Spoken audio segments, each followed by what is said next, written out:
All right, I am back with another quick video. This one's going to touch on fuel as well as water storage. I don't consider myself a prepper. You can call me one, I guess, if you want. I more consider myself someone who's prepared. So what I have in my garage are these water bricks, and that's the brand name. You can get them on Amazon for about $30 a piece, and these things are tanks. There's videos of people dropping them off like third story, balconies, and they just hold up. They've got a super strong lid, a really thick gasket, and they nest into each other, as you can see from the cutouts there. One important thing with water storage, especially if it's in a plastic type container, is to have it up off of the concrete surface. So I just built a simple little pallet to keep them up off the ground. They've got these pretty ergonomic and convenient little carrying handles. They're 3.5 gallons each, so they're easy to manage.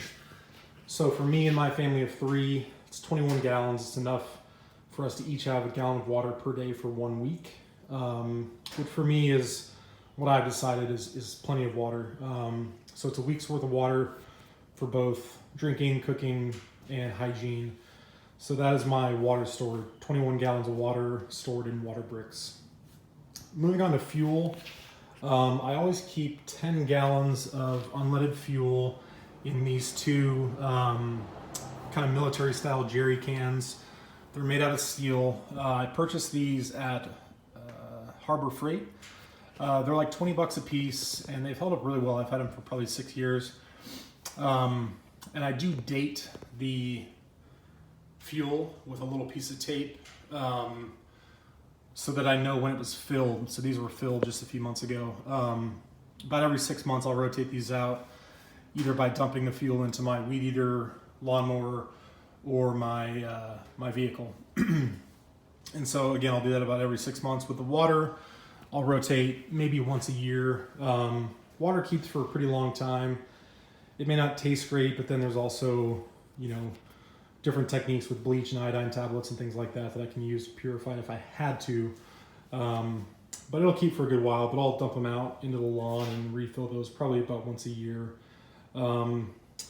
Then I keep 1 tank of propane in addition to the one that I have in my grill.